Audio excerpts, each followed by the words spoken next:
Dalam sejarah perkembangan Islam, berbagai peristiwa menakjubkan diabadikan dalam kitab suci Al-Quran. Bukti-bukti peristiwa ini sebagian telah termakan waktu, namun sebagian lagi masih tersisa dan terungkap setelah melalui penelitian selama bertahun-tahun. Dari beberapa peninggalan yang masih ada, kiranya jejak-jejak Islam yang tertoreh di alam selayaknya menjadi pengingat kita semua agar senantiasa meningkatkan iman dan takwa kepada Allah Subhanahu wa Ta'ala. Dan inilah 7 jejak Islam di alam versi on the spot.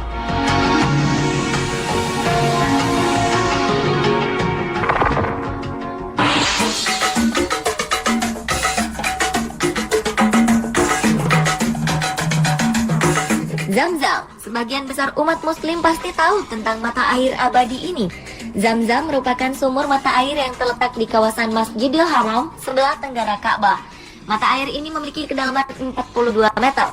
Menurut riwayat, mata air Zam-Zam ditemukan pertama kali oleh Siti Hajar, istri Nabi Ibrahim alaihi salam, setelah berlari di antara Bukit Syafa dan Bukit Marwah atas petunjuk malaikat Jibril.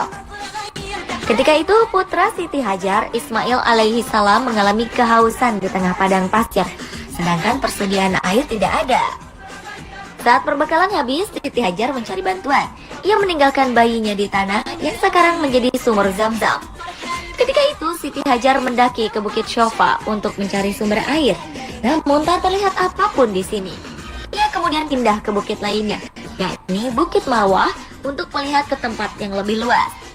Tetapi dari bukit ini pun tak tampak apa yang dicarinya, sehingga ia terus bolak-balik sambil berlari di atas panasnya pasir gurun hingga 7 kali. Saat ia kembali ke Ismail alaihi salam, ia melihat air telah memancar dari tanah di dekat kaki bayi yang sedang menangis itu. Umat Islam percaya jika Allah telah mengutus malaikat Jibril untuk memunculkan air di sana. Zam-Zam, yang berarti berhentilah mengalir, adalah ungkapan yang diucapkan berulang-ulang oleh Siti Hajar saat berupaya menampung air itu. Dari hasil penelitian dilaporkan bahwa kedalaman sumur Zam-Zam adalah 30,5 meter. 17,5 meter terdiri dari bebatuan granit. Salah satu kelebihan air Zam-Zam adalah memiliki kandungan mineral, khususnya fluoride yang lebih tinggi. Bagi manusia, kadar fluoride yang tinggi dalam air minum bisa memberikan berbagai manfaat, khususnya untuk menjaga kesehatan gigi dan mulut.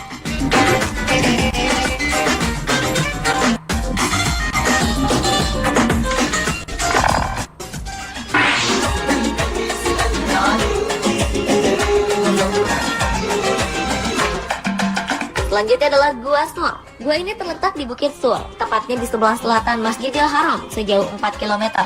Tinggi gua ini dari permukaan laut sekitar 748 meter. Gua Sur merupakan bebatuan keras berbentuk seperti perahu terbalik. Tinggi gua ini sekitar 1,25 meter, sedangkan panjang dan lebarnya 3,5 kali 3,5 meter.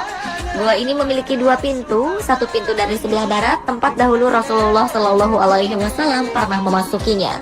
Gua Sur adalah tempat di mana Nabi Muhammad Shallallahu Alaihi Wasallam beserta sahabatnya Abu Bakar radhiyallahu anhu pernah bersembunyi dari kaum Quraisy yang berniat membunuh Nabi ketika hendak berhijrah. Diriwayatkan kaum Quraisy saat itu begitu marah kepada umat Muslim dan Nabi Muhammad Shallallahu Alaihi Wasallam karena mereka tidak menyangka bahwa ajaran Islam akan tersebar dengan begitu cepatnya. Berkat pertolongan Allah Subhanahu wa Ta'ala, Rasul dan Abu Bakar selamat dari peristiwa yang menegangkan ini. Kini kita dapat datang dan melihat ke Gua Sur, gua yang menjadi saksi peristiwa besar dalam sejarah Islam.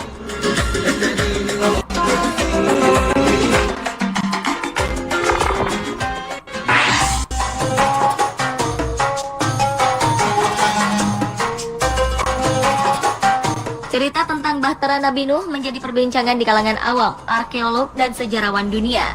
Sejumlah peneliti menemukan bukti-bukti valid tentang keberadaan kapal Nuh.